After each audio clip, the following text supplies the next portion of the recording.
I'm really excited and humbled to be talking to you all here at I.O.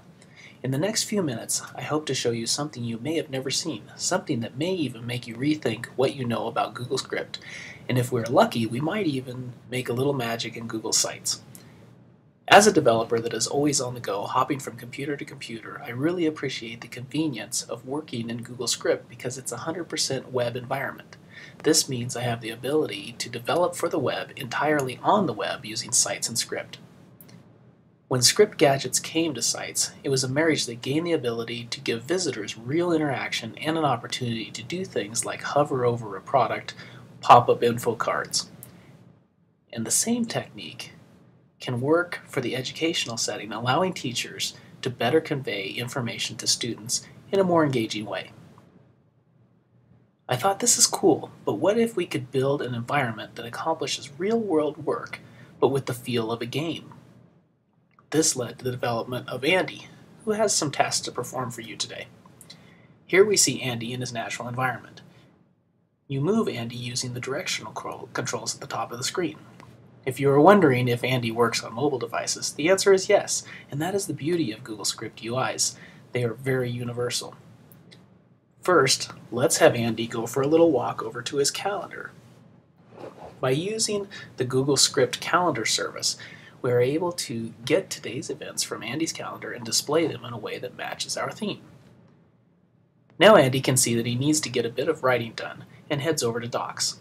Here we see a list of Andy's documents that are pulled from a specific folder using the Docs List service. It's not work if we don't do anything, so Andy will create a new file.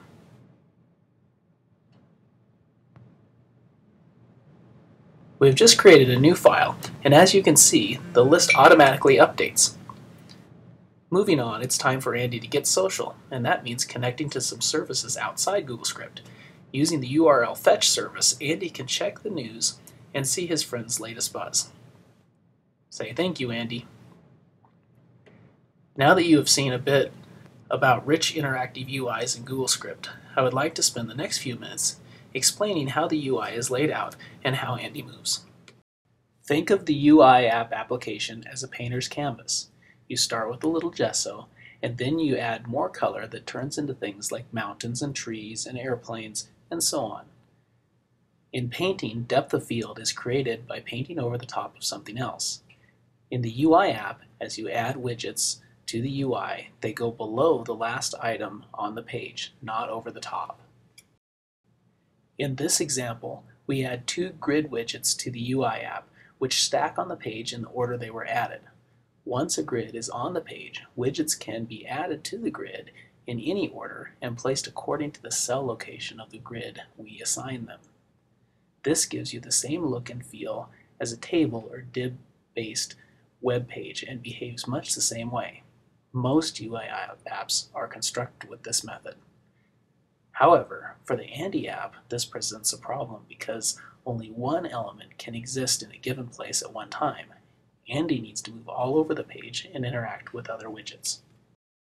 By using CSS, widgets can be placed anywhere on the page using the position attribute. However, once we start positioning using CSS, it can get rather tricky controlling what is going on in your code. This is because you need to set the style attribute for each widget and each attribute you want to set. This equals a lot of extra code, and the problem grows if you want to do the same formatting for several widgets, say giving all your buttons or text boxes the same look.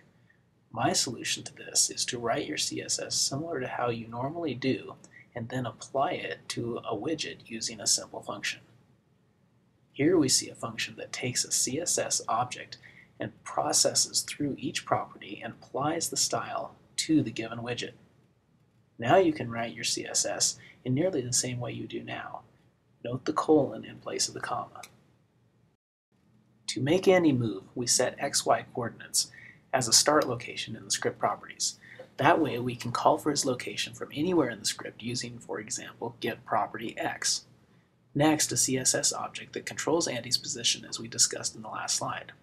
We use the position equals fixed attribute to free Andy from the confines of inlining and obey our XY coordinates. Now we create the Andy image widget and add it to the UI. Then we apply the CSS to set Andy at his starting point.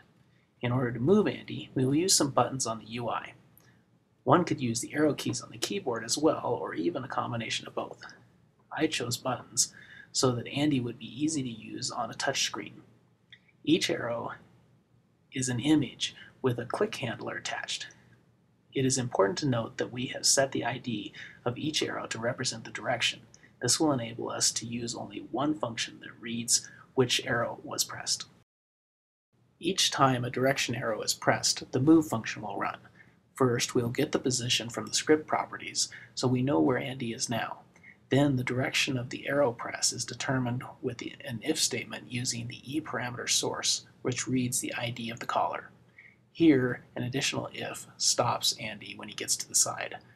Once we know the direction, it is a simple matter of incrementing or decrementing in the right direction and setting a new script property position.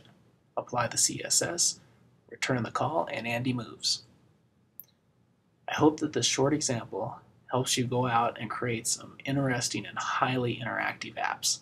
Thank you.